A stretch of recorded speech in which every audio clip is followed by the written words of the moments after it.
if retiring early on a $50,000 salary is actually possible.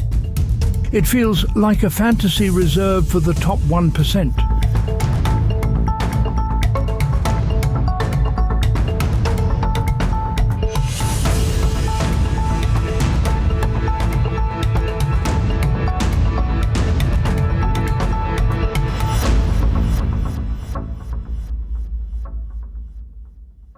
Let's be real, when you hear early retirement, you probably picture some tech millionaire cashing out at 35. It feels like a fantasy reserved for the top 1%. But what if that's not the whole story? What if the key to financial freedom isn't a massive income, but something else entirely? Today, we're going to crunch the real numbers and see if retiring early on a $50,000 salary is actually possible. We're going to challenge the idea that only the rich get to be financially free. Does your life ever feel like it's on a loop? You wake up, work, pay bills, sleep, and repeat. You're trading your most valuable asset, your time, for a paycheck that just doesn't feel like enough. That dream of traveling, starting a passion project, or just enjoying a quiet morning without a commute feels so far off, it might as well be on another planet. It's a dream that seems reserved for the high flyers. When you're on a modest income, the idea of clocking out for good before you're 65 sounds like a bad joke. It's easy to feel stuck, to believe your financial destiny is chained to your salary. But I'm here to tell you that feeling, that belief that you're trapped, might be built on a myth. So here's the big idea for today's video. Retiring early is less about how much you earn and more about your savings rate. It's a game of strategy, not just financial firepower. And while it's definitely a challenge, it's not impossible. It takes a level of discipline most people aren't willing to commit to, but the path is there. Now, just to be clear, this isn't financial advice. I'm not your advisor. This is an educational look at the math and the mindset needed to make this happen, using real-world principles. We're going to build a transparent case for how someone can build a life where they work because they want to, not because they have to. All right, let's get into the math.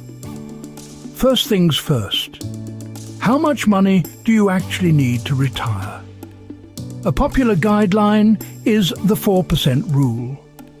This rule suggests you can safely withdraw 4% of your invested money each year with a good chance of it lasting at least 30 years. So, to live on $50,000 a year in retirement, you just work backward. You take your desired income, $50,000, and divide it by 0.04. That gives you a target of $1,250,000. And I know what you're thinking. $1 million on a $50,000 salary? I thought this was supposed to be realistic. Hang on. That number is misleading. It assumes you need to replace your entire salary from savings, but we're forgetting about Social Security. While you can't rely on it for everything, it's a solid income base. Projections for 2026 show the average monthly benefit for a retired worker will be around $1,900 to $1,950. Let's use the lower end and call it $22,800 a year. If we subtract that Social Security income from our $50,000 target, we now need to cover an income gap of $27,200. Let's apply the 4% rule to that number. 27,200 divided by 0.04 gives us a much more manageable target, $680,000. It's worth noting some experts now suggest a more conservative withdrawal rate of 3.5% to 4% might be safer, depending on market conditions. So, how do you save $680,000 on a $50,000 salary? Let's invent a person named Alex, who's 30, earns $50,000, and wants to retire at 55. That's a 25-year timeline. A $50,000 gross salary doesn't mean $50,000 in your pocket. After federal and state taxes, Alex's take-home pay might be closer to $40,000, or about $3,333 a month, though this can vary a lot depending on where you live.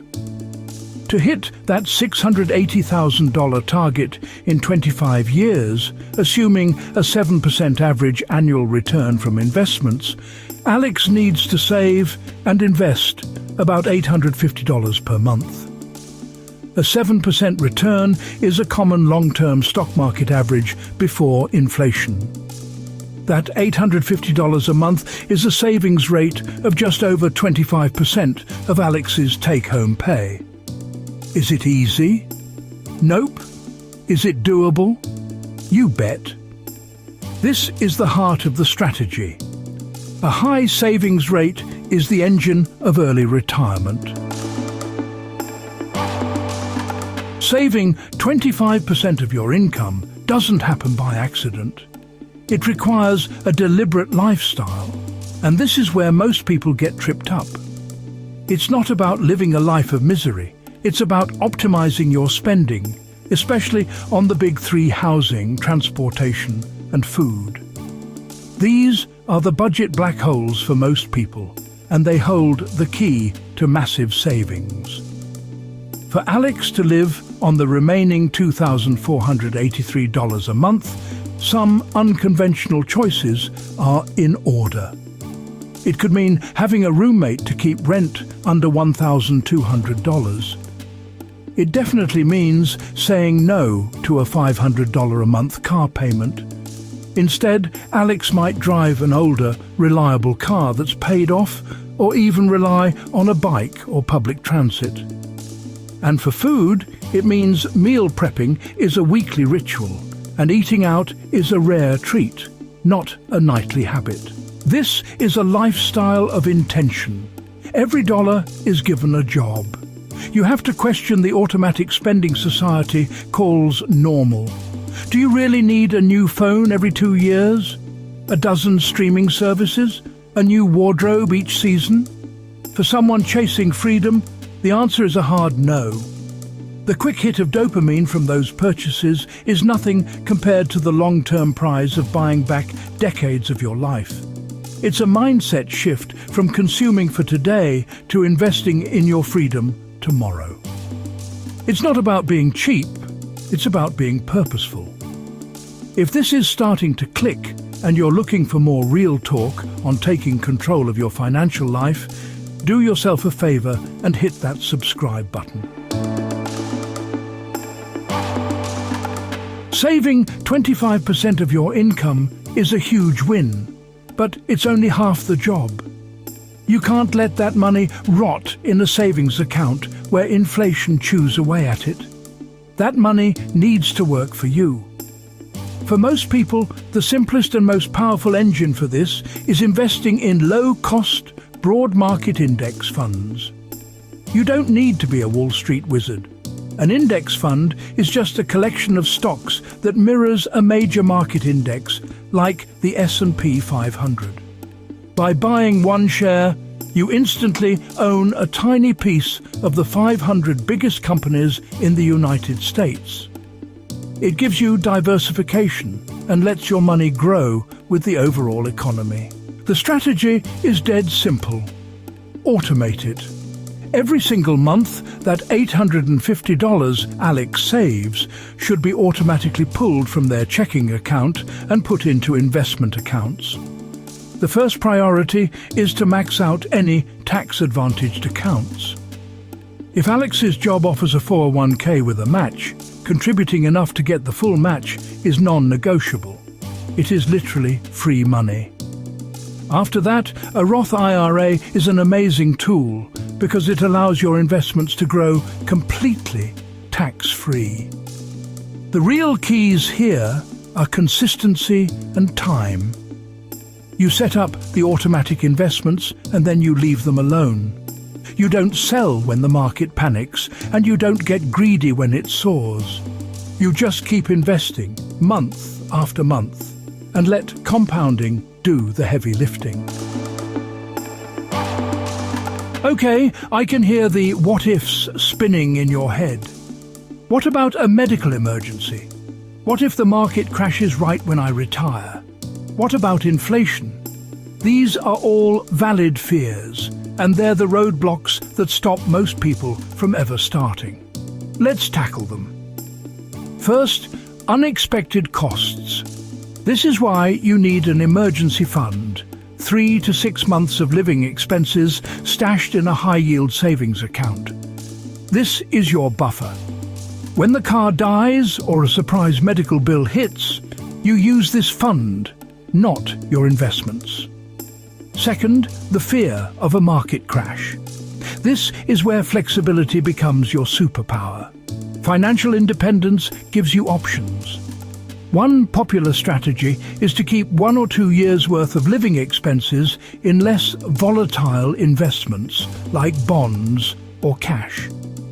If the market tanks in your first year of retirement, you live off this cushion instead of selling your stocks at a loss, giving your portfolio time to bounce back. Finally, inflation, the silent wealth killer. The good news is our investment plan is built to fight it. Historically, the stock market's average returns have beaten inflation over the long haul. The 4% rule also has inflation baked in. You take 4% the first year, then adjust that dollar amount for inflation each year after, so your spending power stays the same. So, back to the big question. Is retiring early on a $50,000 salary realistic? The answer is yes, but with a huge asterisk. It isn't a fantasy, but it's no walk in the park. It demands that you actively reject the consumer culture that's always screaming at you to buy more. It requires the discipline to consistently create a gap between what you earn and what you spend, and the foresight to invest that difference for years on end. It's about figuring out your target number, designing a lifestyle to hit a high savings rate, and investing simply and consistently. The secret that financially free people understand is that true wealth isn't about fancy cars or designer clothes. It's about owning your time. It's the freedom to wake up and decide what your day looks like. That's a goal worth making a few sacrifices for. And it's a goal that's within reach, not just for the six-figure earners, but for anyone willing to live with intention. Everyone's journey to financial independence is different. What's the biggest thing you see standing in your way? Is it saving enough money, fear of the stock market, or something else? And if you haven't yet, please subscribe for more real talk about money. Thanks for watching.